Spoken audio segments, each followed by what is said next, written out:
Hey, what's up, online community? And thanks for stopping by and checking out another segment of Straight No Chaser, where I get to talk sports and culture for fans, all the times with the fans. Now, today's show is a very special show to me because it is the first show of 2021. That's right, our first show, 2021. And with that, I have a very special guest joining me today because, as we all know, at the beginning of the new year, many people commit to different types of lifestyle changes. They have goals that they set for themselves. And I wanted to bring in this person because I think her story can be an inspiration to those people out there that are looking at making a health and wellness lifestyle change or just looking for a little bit of motivation. So I'd like to welcome to today's show, Ursula Morrow Carter. Thank you for joining me on Straight No Chaser. Thanks for coming out. Thanks for having me. I appreciate it. So today's guest, Ursula, she is a bodybuilding competitor. She's competed in physique, and she will also be moving into competitive bodybuilding for women. So with that, I know there are many people that have New Year's resolutions, they have goals, lifestyle changes, but to hear her story is truly immaculate. And having known Ursula for some time and seen the transformation and the evolution of where she just set a simple goal for herself to now expanding upon that and being one of the up and rising competitors in the industry, I wanted to be able to share that with you. But before we get into it, you know how we do it. Grab your favorite libation, raise them up, and we're about to get into it. Straight No Chaser. Salud.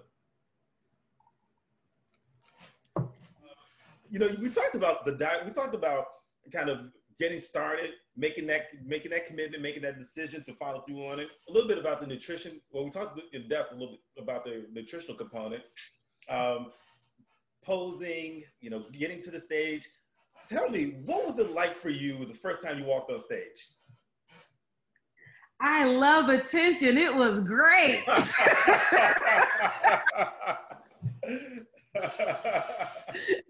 Come on, make a plan. I mean, I put together my whole posing routine and I went out, and I've always had this mentality. I ain't gonna never look like I ain't never done something before.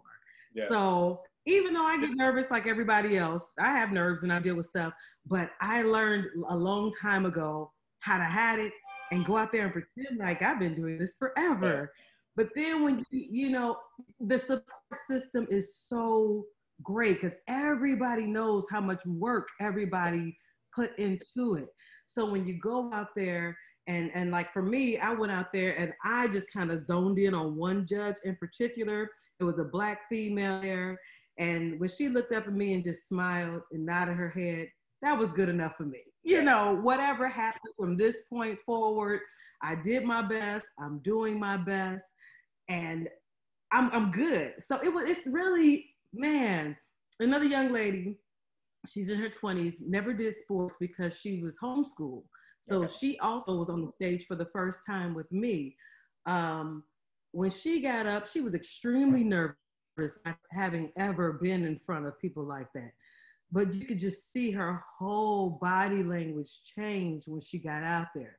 The confidence, and I don't even think she's been the same since. Like her confidence level, now she's starting to train people. It's just a whole different person because it brings something out of you that you probably didn't even know you had.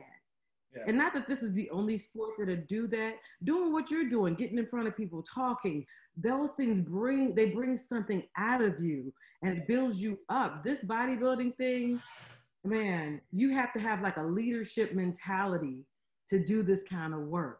I just think, I believe that it's positive, whether you trying to get to an Olympia stage or be the greatest at it or not. It just shows you, I didn't know that I had as much strength in me as I do. Like for real, you learn so much about yourself and what you can and what you cannot handle.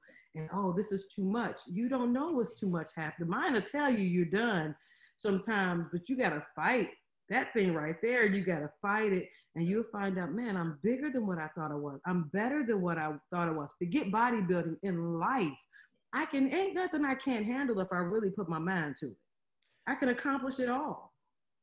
It's great that you said that because we got a couple minutes. I want to be mindful of the time. We got a couple minutes left in our segment, but I think that you hit on something really important, and that's the empowerment aspect of it. You know, whether it's something that you built on that you've already had within you, or something that you did that you realized that you didn't have in you before, and now it's been Right. able to come to the forefront, and now you're able to show that or show a different side of you. So I think, you know, the empowerment aspect of it, I think that's huge. And I'm glad that you touched on that because, you know, that's one of the things that, you know, when you are successful, or even when you're able just to follow through on a commitment to something or dare to try something different, just the completion of it can be empowering. It can create a level of confidence and things like that. So I'm glad that you touched on that, because I think that's something that's key.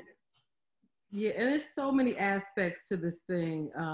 So many aspects that I even at some point want to do a roundtable discussion about the effects. There are mental health issues with bodybuilding. So many different issues that go into bodybuilding. So it is a wonderful sport, but that is probably the aspect that I'll delve into more later in my future, is all the stuff that I've learned from this journey. You know, and that's something that's a great segue. We have 2 minutes. I just want to ask you one last question. And again, I appreciate you sharing your story, and I know we can go on and on regarding, because I've got so many questions, and I know there are going to be questions that will come up. But just briefly, what are your aspirations now that you've gone from, you know, having this goal, this dream, this shortly realized dream and goal to, you know, continuing on and evolving within the sport?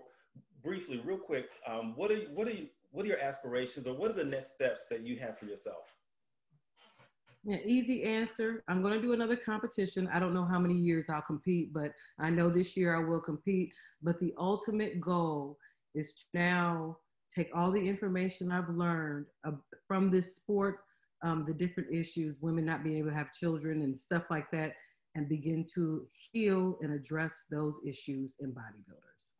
You know what? I think that's awesome. I think you will be great at it because the passion and the energy comes out of you. I think that's a great way to end our segment, because it doesn't get any better than that, because you were able to take that, harness it, and now you're able to pay it forward and move it forward. So Ursula, thank you for joining our segment today.